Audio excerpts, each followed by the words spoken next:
Hola a todos y sean bienvenidos a la segunda parte. Bienvenidos a la segunda parte de diseños de la investigación epidemiológica. Vamos a comenzar con los tipos de estudio. Bueno, los dos grandes grupos en los que se dividen los estudios son los observacionales y los experimentales. En los estudios observacionales, el investigador solo es testigo del fenómeno que está estudiando, es decir, solamente se dedica a observar, como su nombre lo dice. Y en los experimentales, el factor de estudio es asignado por el investigador, es decir, en este caso es el investigador quien interviene y participa activamente a lo largo del estudio. Vamos a comenzar con el primer grupo, que serían los observacionales. Los estudios observacionales pueden ser descriptivos o analíticos, estudios sobre pruebas diagnósticas, estudios de cohortes, estudios de casos y controles. Los estudios también se van a dividir de acuerdo a sus características a través del tiempo, es decir, pueden ser de tipo transversal y de tipo longitudinal, así como retrospectivos y prospectivos. Vamos a comenzar viendo cuáles son los de tipo transversal. Este tipo de estudios es donde solamente se realiza una medición, es decir, solamente una vez van a intervenir en este tipo de estudios. No pueden establecerse relaciones causales porque el factor y la enfermedad se recogen al mismo tiempo. Esto se realiza a través de encuestas generalmente. Por ejemplo, si ustedes quisieran conocer el porcentaje de niños con caries en diferentes escuelas, en donde el resultado podría ser que el 70% de los niños de todas las escuelas que investigaron tienen caries. Es decir, ustedes tendrían que realizar solamente una vez una encuesta en todas esas escuelas que ustedes elijan y gracias a esto podrían determinar que el 70% de todos esos niños tiene caries. Solamente intervinieron una vez y solo una vez se estudió la variable. La variable en este tipo de estudios serían las caries. Las variables las vamos a ver más adelante. Pasando al tipo de estudio longitudinal, la diferencia con el anterior es que este se mide varias veces a través del tiempo. Pueden ir de causa a efecto, a lo que se le conocen como estudios de cortes, o pueden ir de efecto a causa, a los que se les conocen como casos y controles, que también lo veremos más adelante. Un ejemplo del tipo longitudinal es, si ustedes quisieran saber si un nuevo medicamento funciona para bajar la presión, lo que conocemos como un antihipertensivo, debemos medir varias veces la presión a todos los pacientes que están tomando dicho medicamento. Es decir, nosotros le estaríamos monitoreando la presión todos los días que esté probando este nuevo tratamiento. En relación a cuándo se inicia el estudio, de acuerdo a los hechos estudiados, existen los otros dos tipos, el retrospectivo y el prospectivo. Vamos a comenzar por describir el de tipo prospectivo. El inicio del estudio es anterior a los hechos estudiados. Los datos se van a recoger a medida que va sucediendo el estudio. En este estudio se tiene más control que en el retrospectivo. ¿Por qué? Porque en este vamos a ir analizando sobre la marcha. Un ejemplo sería, siguiendo con el tratamiento antihipertensivo, en el prospectivo primero le damos el medicamento y después iríamos midiendo en el futuro, en los días subsecuentes, cómo va cambiando la presión arterial. Es decir, todo se hace en el presente y se analiza a futuro. En el retrospectivo, el inicio del estudio es posterior a los hechos estudiados. Los datos se van a recoger a través de archivos o entrevistas sobre lo que ya sucedió. El retrospectivo, como su nombre lo dice, retro hacia atrás. Es decir, estudiamos lo que ya se presentó, analizando los archivos o los documentos que se tengan para saber qué fue lo que sucedió. Un ejemplo sería: ¿cuántos niños con leucemia acudieron al hospital en el 2016? Como ven, el hecho ya ocurrió y ocurrió hace 4 años. Entonces, nosotros estudiaríamos cuántos niños que presentaban leucemia acudieron a tal hospital en tal año, pero de algo que ya pasó. ¿De dónde vamos a obtener estos datos? Generalmente se obtienen del archivo, que es un espacio en donde se almacenan todos los datos de todos los pacientes de los hospitales. Los estudios observacionales se dividen en estudios descriptivos y en estudios analíticos. Los descriptivos, como su nombre lo dice, describen una situación. Aquí se encuentran las series de casos clínicos, estudios ecológicos, estudios descriptivos y transversales, así como estudios de pruebas diagnósticas. Por otro lado, tenemos a los estudios analíticos, en donde no existe asignación controlada del factor de estudio. Por esta razón, porque no existe este control, es que se analizan hipótesis. Estos se van a clasificar a partir de la enfermedad o fenómeno estudiado, en los que se le conocen como casos control, y a los grupos a partir del factor de riesgo o factor de estudio, que son los de cohortes. Vamos a comenzar con los estudios analíticos.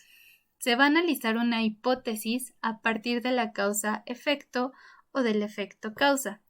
Este tipo de estudios requieren tiempo. Son los que se dividen en cohorte y en casos y controles. Comenzaremos con los de cohorte. Este es un diseño observacional. Ya lo vimos en la diapositiva anterior. En esta. Vimos que son los estudios de tipo observacional. ¿Ok? Es lo que vamos a comenzar a ver. Y vamos a comenzar con los analíticos y específicamente con estos dos, que son cohortes y casos y controles. Entonces volvemos a la que estábamos. Comenzaremos con los de cohorte. Ya vimos que son observacionales.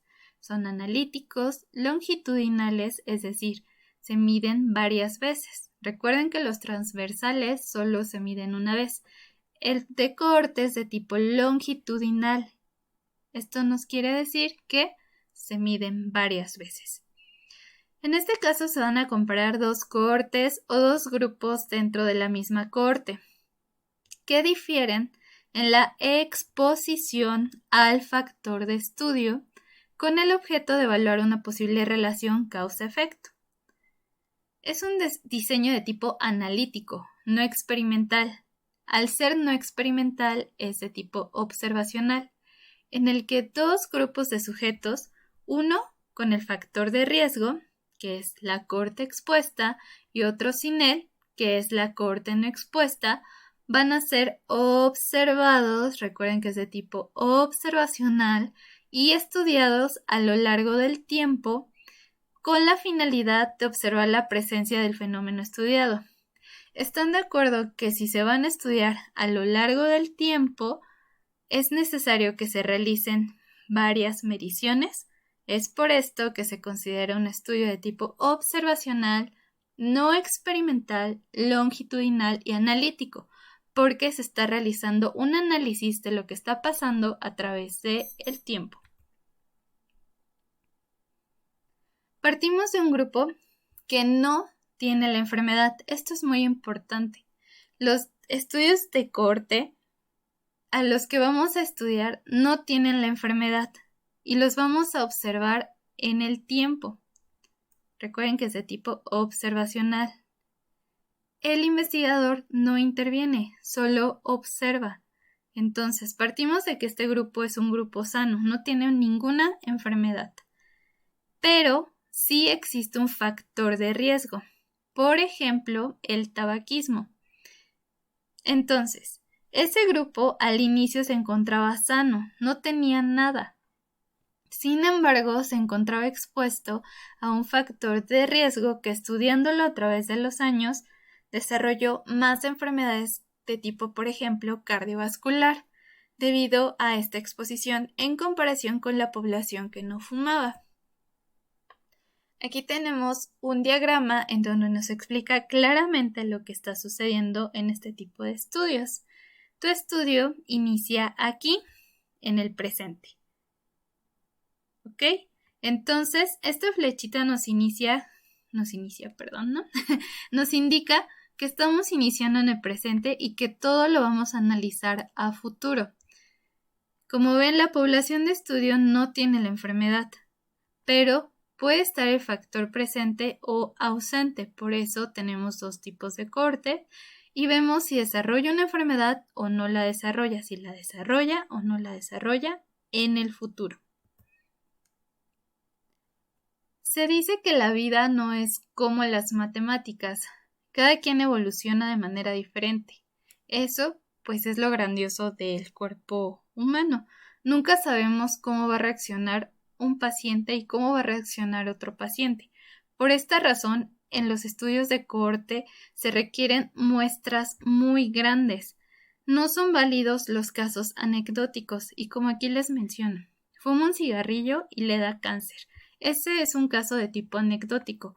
¿Por qué? Porque a lo mejor esta persona, por una vez que probó el cigarro, ya le dio cáncer. Y esto a lo mejor era por causas genéticas, a lo mejor era por otros factores a los que ya había estado expuesto y se creyó o se asoció en ese momento que fue el cigarro. También están los casos, y yo creo que muchos de ustedes los han escuchado, en donde dicen, pues el vecino fumaba todos los días 3 cajetillas y nunca se murió, vivió muchos años, nunca le dio cáncer. Entonces, esos son casos de tipo anecdóticos y son uno en miles. Entonces, esos no se consideran en los estudios de cohorte. ¿Cuáles van a ser los aspectos metodológicos?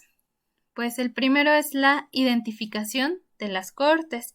Primero lo que tenemos que hacer es definir a los sujetos que formarán nuestras cohortes. Lo ideal es que se proceda de la misma población, es decir, que todos sean de la misma escuela o que todos sean de la misma fábrica, de la misma delegación, etc. El segundo paso es la medición de la exposición.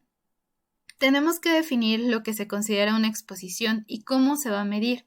Por ejemplo, si volvemos al caso del tabaquismo, ¿cuántas cajetillas se van a tomar en consideración? ¿O cuántos cigarros? Si se van a medir por día, por mes, por semana, si van a ser con filtro, sin filtro. Todas esas especificaciones se analizan en este punto. El tercer punto es la medición del desenlace. En esta se va a definir la variable del resultado. Por ejemplo, ¿qué es lo que estamos esperando que desencadene esta persona que se está exponiendo al tabaquismo? A lo mejor un cáncer pulmonar, a lo mejor enfisema pulmonar. Es decir, tenemos que precisar el objetivo final de nuestro estudio. Posteriormente pasaríamos al seguimiento. Aquí se establece un tiempo de seguimiento y las características. Se van a citar o se les va a llamar por teléfono o se les va a mandar un correo. ¿Cómo vamos a realizar este seguimiento? Como estos estudios suelen ser muy largos, tenemos que establecer contacto con nuestros pacientes, con nuestros sujetos de estudio. Si el paciente o el sujeto de estudio se va a cambiar a otro estado, es importante que nos lo notifique para saber de qué manera le vamos a dar continuidad a la investigación y que esto no nos pueda provocar un sesgo. Hay que recordar que en este tipo de estudios no intervenimos. Nuevamente, les repito, es de tipo observacional.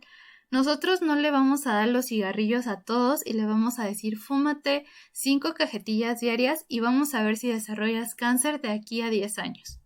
Entonces, lo que vamos a hacer es dejar a la población de estudio que siga haciendo sus actividades cotidianas, que si quieren fumarse 3 cajetillas diarias lo realicen, que si uno no quiere fumar nada pero convive con fumadores, pues que siga igual. Nosotros no intervenimos, solo observamos.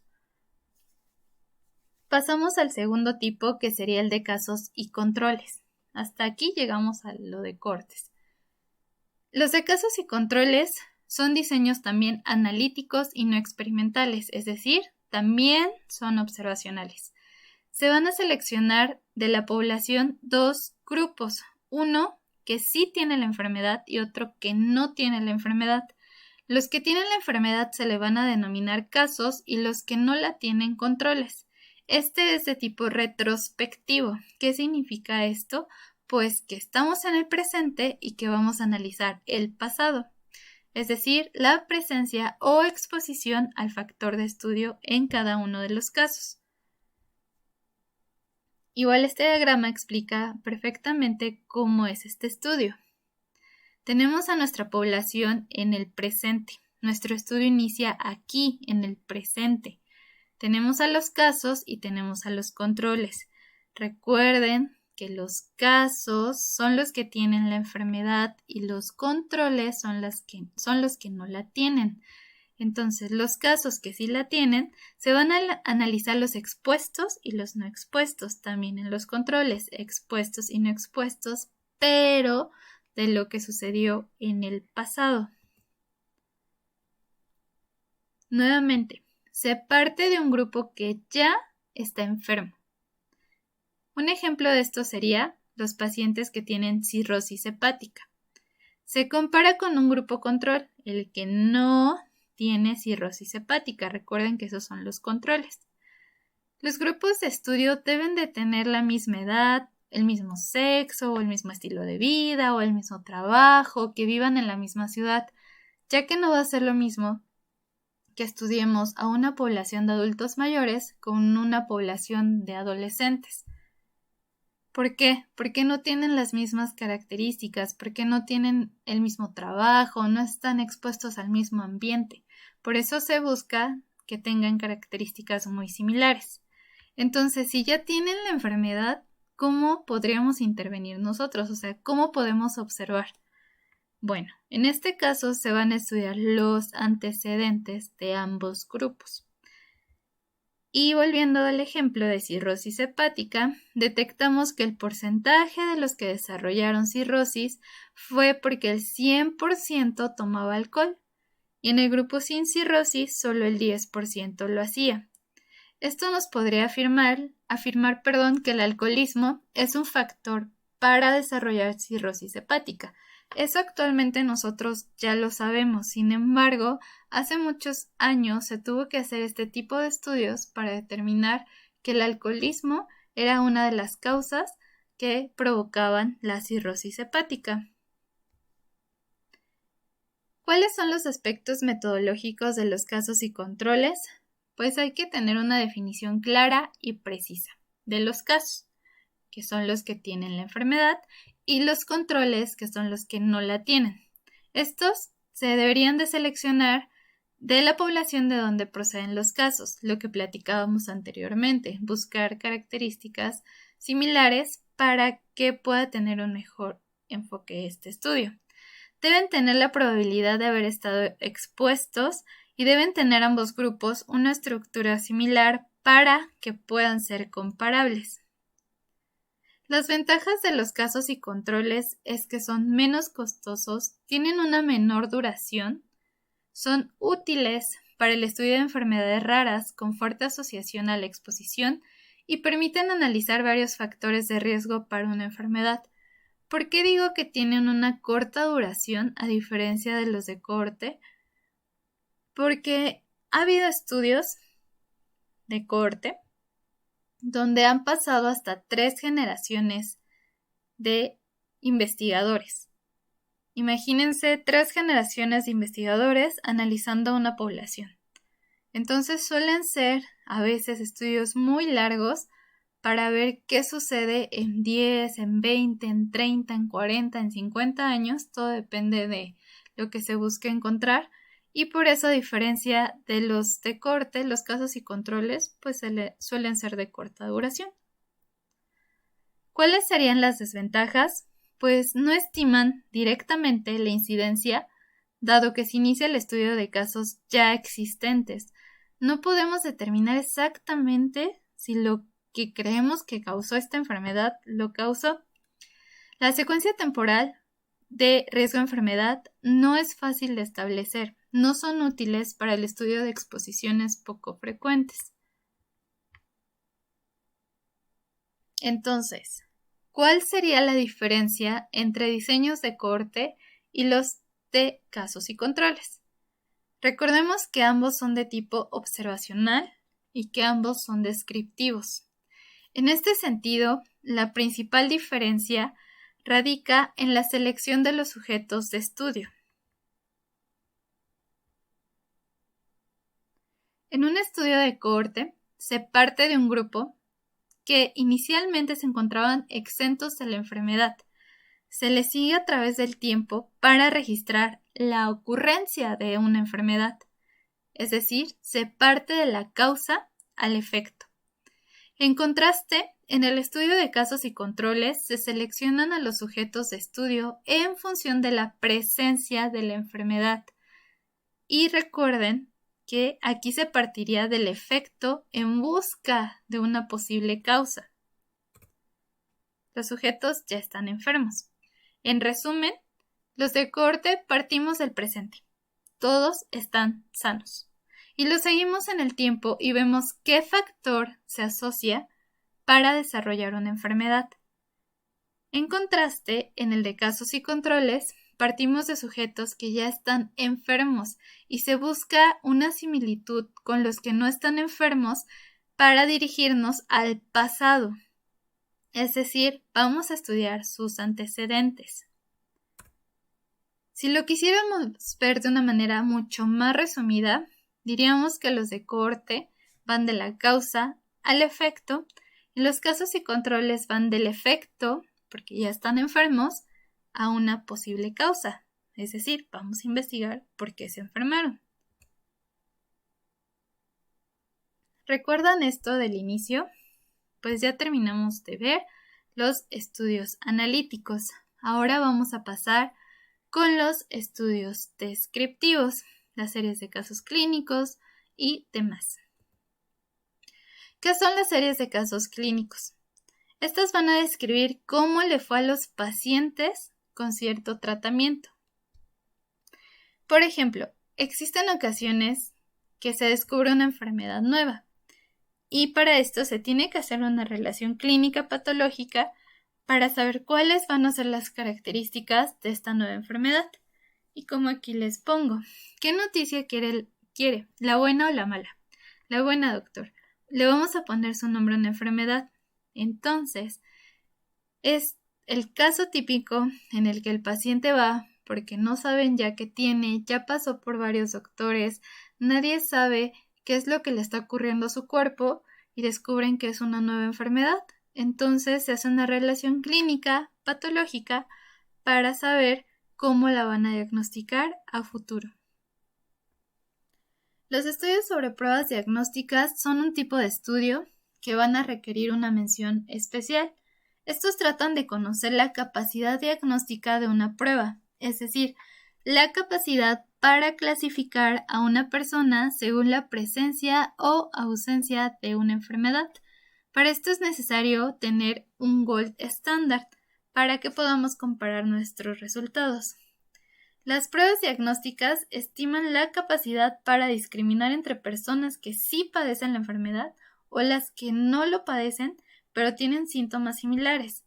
Un ejemplo sería cuando alguien contrae influenza, para saber qué tipo de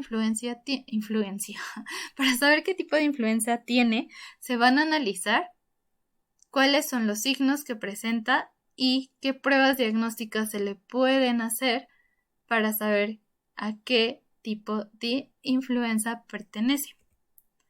¿Por qué? Pues porque presentan los mismos signos o presentan síntomas similares que nos pueden confundir en qué tipo tiene. La distribución de resultados en un estudio de pruebas diagnósticas se van a dividir en sujetos enfermos y sujetos sanos, en test positivo y test negativo. A este primer grupo de test positivo y enfermos se le va a denominar grupo A y estos nos van a dar los verdaderos positivos, es decir, está enfermo y la prueba que se le realizó nos arroja que sí está enfermo, por eso es un verdadero positivo. Pasando al siguiente grupo, tenemos a los que se encuentran sanos y les dijeron que la prueba salió positiva a una enfermedad. Entonces, a estos se les conoce como falsos positivos. Pasamos al tercer grupo, que es el grupo C, en donde tenemos a las personas enfermas y su prueba, su test, les dice que no están enfermos. A estos se les conocerían como falsos negativos. Y el último grupo son los sujetos que se encuentran sanos y que el test efectivamente les dice que no tienen la enfermedad y se les conocería como verdaderos negativos. Este tipo de pruebas son sumamente importantes porque imagínense que, no sé, alguna de las chicas queda embarazada, lo que a ella le importaría sería saber si está embarazada o si no está embarazada. Imagínense que resulta que no está embarazada y arrojan un falso positivo y ella ya está creyendo que sí está embarazada. O por el contrario, si está embarazada y el test le dice que no lo está, entonces eso sería un falso negativo. Un ejemplo que no es el embarazo es la prueba de esfuerzo, para saber si el dolor en el pecho es debido a una causa coronaria o a otro factor. Por esto es muy importante que si llegan a presentar cefalea, es decir, dolor de cabeza, no busquen o no googleen qué significa que tengan dolor de cabeza, qué diagnóstico podrían tener. ¿Por qué? Porque un dolor de cabeza se puede deber a muchos factores, entre ellos pues el estrés, que no hayan comido bien, que no hayan dormido correctamente o incluso ya en casos muy radicales pues un tumor cerebral. Entonces es muy importante las pruebas diagnósticas. En este caso vamos a hablar de la prueba de esfuerzo para saber qué está condicionando el dolor en el pecho.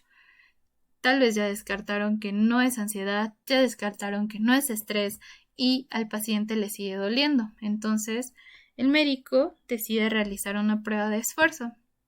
Si da positiva esta prueba, el siguiente paso sería comparar contra el gold estándar. ¿Cuál es el gold estándar en este caso para saber qué está condicionando el dolor en el pecho? Pues una coronariografía. Validaríamos qué tan confiable es la prueba de esfuerzo, con la coronariografía. Veríamos qué tanta obstrucción está presentando nuestro paciente. Y bueno, pasando a los estudios descriptivos, estos son diseños que describen, ya lo habíamos visto en el diagrama anterior, la enfermedad o fenómeno de salud, así como los factores relacionados con ellos. No establecen una relación de causa-efecto y pueden dar lugar a hipótesis etiológicas. Los más utilizados son los de tipo transversal y los de prevalencia. Veíamos que los de tipo transversal solamente se miden una vez. Pero, ¿qué es la prevalencia? Pues tenemos que describir cuántos casos son, si son útiles y se realizan a través de encuestas generalmente. Por ejemplo, ¿cuántos están enfermos de hipertensión en la delegación Tlalpan o en la fábrica X? ¿Cuáles son las ventajas de los estudios descriptivos? Sirven para formular hipótesis, fáciles de ejecutar, relativamente poco costosos, se realizan en poco tiempo, son útiles en la planificación y la administración sanitaria, es decir, se utilizan mucho en salud pública. Las desventajas es que no son útiles para enfermedades raras, como lo veíamos con el ejemplo anterior. La principal limitación podría ser que no permiten establecer conclusiones de relación causa-efecto. Entonces, para reforzar en qué consisten los estudios observacionales, podemos simplemente describirlo o podemos ser más analíticos y comparar dos grupos. En el caso de los analíticos, nos ayudarían a ver qué pasa en el tiempo, ya sea hacia el pasado, como en el caso de casos y controles, o sobre la marcha, en el caso de los estudios de cohorte, con los fenómenos estudiados. Pasaremos al siguiente tema, que son variables de investigación. Espero haya quedado claro los tipos de estudios anteriores. En este caso, existen dos tipos de variables, las dependientes y las independientes. En cualquier diseño experimental, el investigador debe determinar que existe una clara relación de causalidad, de causa, entre la variable independiente y la dependiente. Comenzaremos definiendo a la variable independiente, también conocida como variable manipulada. Se encuentra en el centro de cualquier diseño experimental cuantitativo. Se va a conceptualizar como la causa o razón del fenómeno a investigar. Es la variable que el investigador manipula. Recuerden que estamos en los estudios experimentales. Habitualmente es una o máximo podrían ser dos, pero pues esto casi no se ve. Generalmente es una variable. Las variables independientes, un ejemplo de ello sería: se va a diseñar un nuevo anillo gástrico para obesidad mórbida, con la finalidad de disminuir el peso del sujeto al reducir 1/3 la capacidad gástrica, logrando de esta manera que el paciente se sienta satisfecho más rápido y por ende comería menos. ¿Cuál sería la variable independiente en este caso? El anillo gástrico.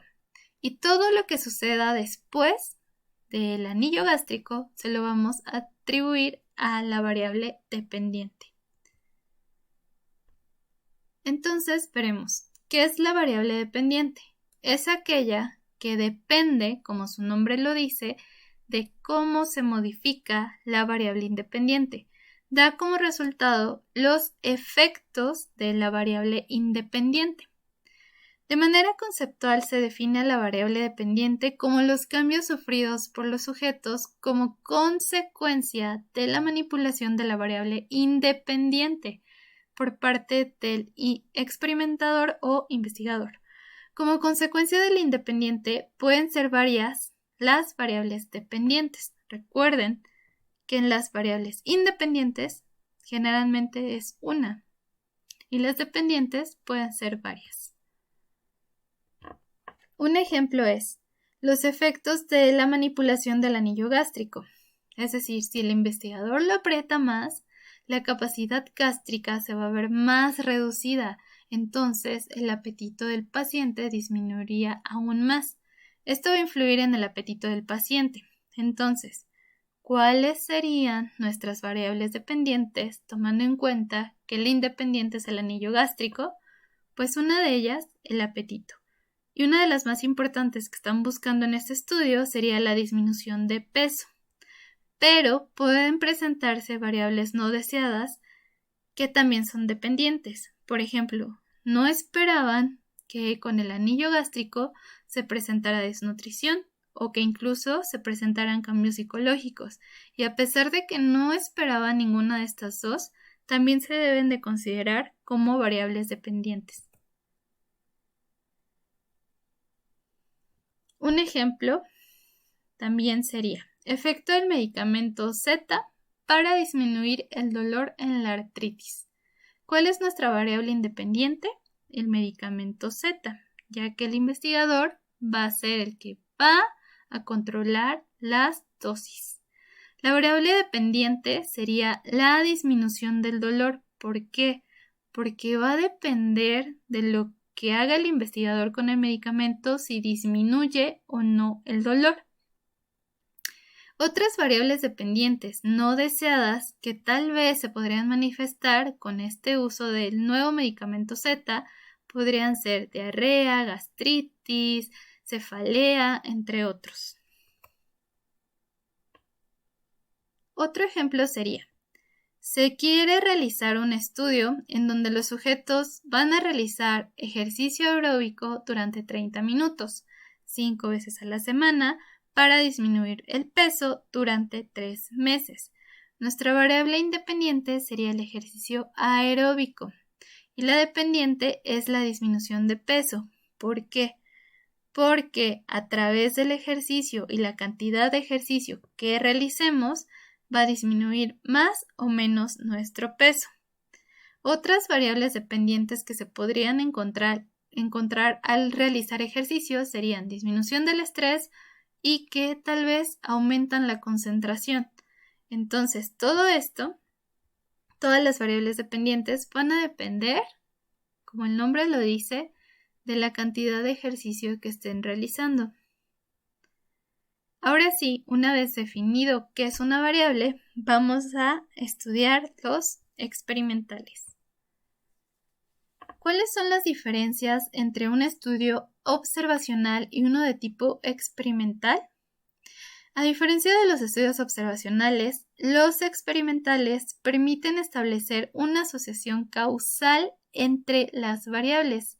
Esto se debe a que el investigador controla la intervención. En los estudios observacionales, el investigador mide la enfermedad o la relación causa-efecto, pero no interviene, solo observa. En los estudios experimentales, el investigador manipula la causa, reproduce bajo su voluntad la relación de causa-efecto que él quiere establecer. ¿Para qué se van a utilizar los estudios experimentales? Para evaluar la eficacia de las intervenciones terapéuticas, preventivas, rehabilitadoras o para evaluar actividades de planificación y programación sanitarias. También se utilizan en salud pública. Vamos a empezar con el más común, que es el ensayo clínico. Este es un experimento en humanos en el que se comparan dos o más grupos de individuos que tienen características similares, es decir, que tienen características homogéneas. Estos van a recibir cierto tipo de tratamiento con el objeto de detectar si uno es más o menos beneficioso que el otro. Los ensayos clínicos se dividen en diferentes fases. Vamos a comenzar por definir la fase preclínica. Se realiza el ensayo en un laboratorio o se realiza con animales. Entonces, en el laboratorio, si ven que los animales no mueren, se procede a la fase 1. Si alguno de los animales presenta efectos adversos, por ejemplo, en la administración de un medicamento, ya no proceden a la fase 1 porque podría ser peligroso para los humanos. En la fase 1, el medicamento nuevo es el punto en el que por primera vez se involucra con personas. La razón principal para realizar estudios en fase 1 es para determinar la dosis mayor que puede darse de forma segura de un nuevo tratamiento sin causar efectos secundarios graves, es decir, es tolerable. Esto no nos va a condicionar que se puedan predecir todos los efectos secundarios, que lo vamos a describir en la última fase. Y va a resultar de utilidad también la fase 1 para saber cómo administrar este nuevo tratamiento, si va a ser por vía oral, por vía intramuscular, sublingual, es decir, cómo reacciona mejor o cómo funciona mejor este tratamiento. En la fase 2, si se determina en los estudios clínicos de fase 1 que el tratamiento es razonablemente seguro, entonces se puede someter a un estudio clínico en fase 2 para determinar si el tratamiento funciona. El tipo de beneficio-respuesta que los médicos buscan va a depender de la meta que quieran conseguir con el tratamiento. Por ejemplo, en un tratamiento para el dolor, se le podría preguntar al paciente cómo se siente después de tomar el analgésico. En una escala del 1 al 10, ¿qué tanto ha disminuido el dolor? Y esto me recuerda mucho a la película de 6 grandes héroes, donde Baymax le pregunta a Hiro cuál es su escala de dolor.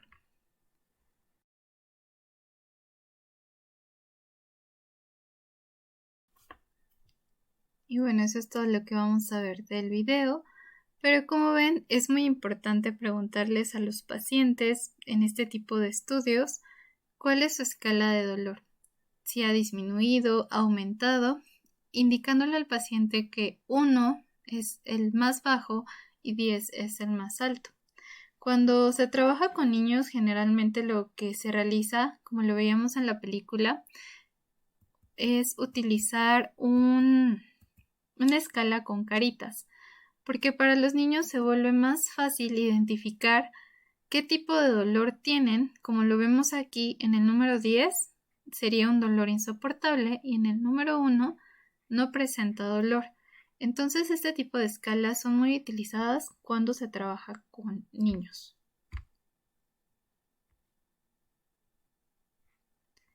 Pasando a la tercera fase, en esta se van a comparar la seguridad y la eficacia del nuevo tratamiento con el tratamiento estándar actual.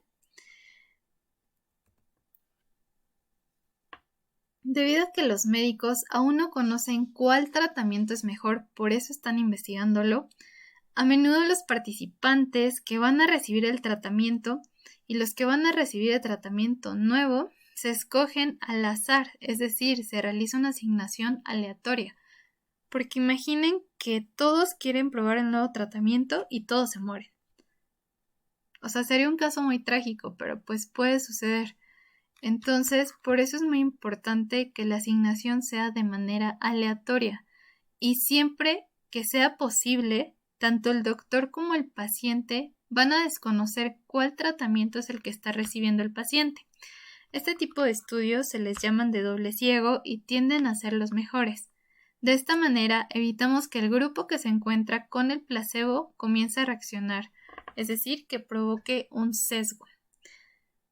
Cuando no hay un medicamento contra el cual comparar, se utilizan placebos.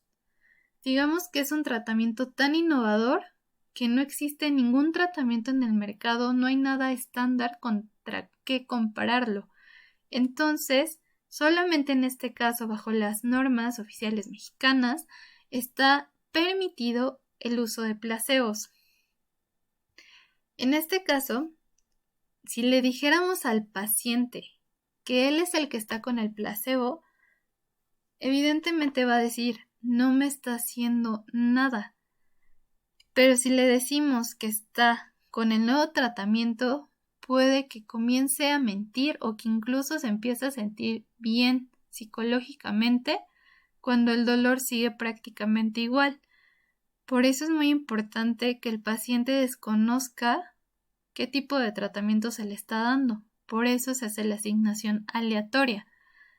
Y, de preferencia, es muy importante que se haga el estudio de doble ciego, porque si no, puede ocurrir el error de que el medicamento nuevo, al estarse probando en cierta población, el investigador comienza a preguntar, erróneamente, ¿ya mejoró su dolor?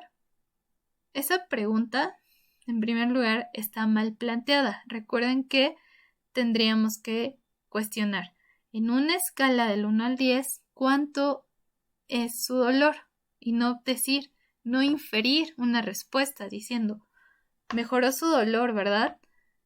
¿Por qué? Porque esto también es un sesgo. Entonces, si el médico y el paciente desconocen qué tratamiento están asignando, eso sería lo ideal. Después de esto, ya podemos pasar a la COFEPRIS, que es la Comisión Federal para la Protección contra Riesgos Sanitarios, y es la que en México nos va a aprobar o desaprobar algún tratamiento. Y a nivel mundial existe la Food and Drug Administration, la FDA. Posterior a esto, ya pasaríamos a la fase 4. En esta se van a investigar los medicamentos que ya han recibido la aprobación de la FDA y estos medicamentos ya se encuentran disponibles en el mercado, ya se comercializan, pero se requiere de estudios en fase 4, en la que estamos, para responder a preguntas que hayan quedado pendientes y que son importantes, por ejemplo, la seguridad del tratamiento a través del tiempo. Como veíamos al inicio, el hecho de que den un tratamiento no significa que no va a presentar ningún efecto adverso. Hay efectos adversos que se han presentado incluso hasta 10 años después de que tomaron el medicamento. Y en este caso el medicamento se retiraría del mercado, porque a lo mejor es más el daño que le hizo que el beneficio. Entonces, por eso es muy importante que cualquier medicamento que sale a la distribución, que sale a la venta, se esté analizando, se esté evaluando a lo largo del tiempo. Y pues esto sería todo. No sé si tienen alguna duda, no sé si quedó del todo claro. Como les comenté en las clases cuando estábamos de manera presencial, esta es una de las cosas más importantes para la investigación. Saber qué tipo de estudio van a realizar cuando quieren hacer una investigación. ¿Por qué? Porque de esto va a determinar todo. Como lo vieron, determina el tiempo, si es retrospectivo, si es prospectivo, si va a ser de tipo longitudinal, si va a ser transversal, si va a ser observacional. En caso de que sea observacional, si va a ser de casos y controles o va a ser de corte, si va a ser experimental, qué tipo de estudios van a utilizar, cómo se va a realizar el consentimiento informado a los pacientes. Todo esto es muy importante para la investigación.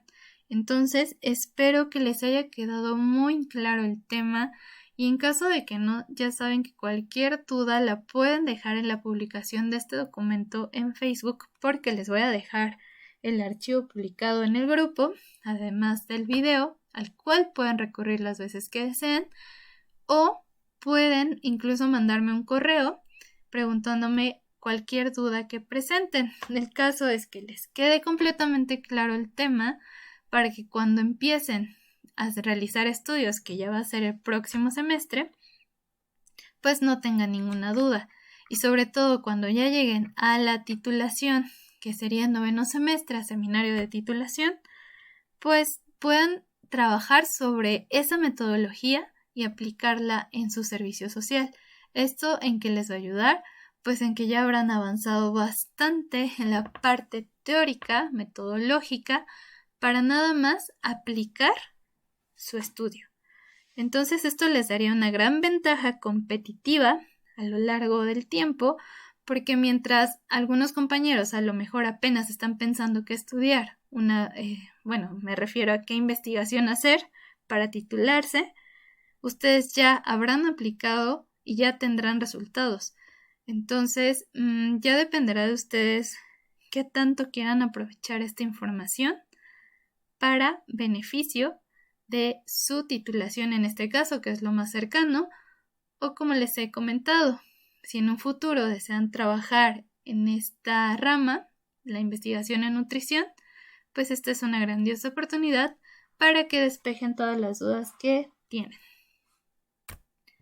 Y bueno, aquí se encuentran las referencias de ambas partes y si gustan tomar el curso de metodología y conceptos de la investigación científica, aquí les dejo el link en donde pueden encontrar este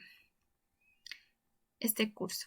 Y pues eso sería todo por mi parte. Espero sus comentarios, sus dudas y pues cualquier cosa seguimos en contacto. Muchas gracias.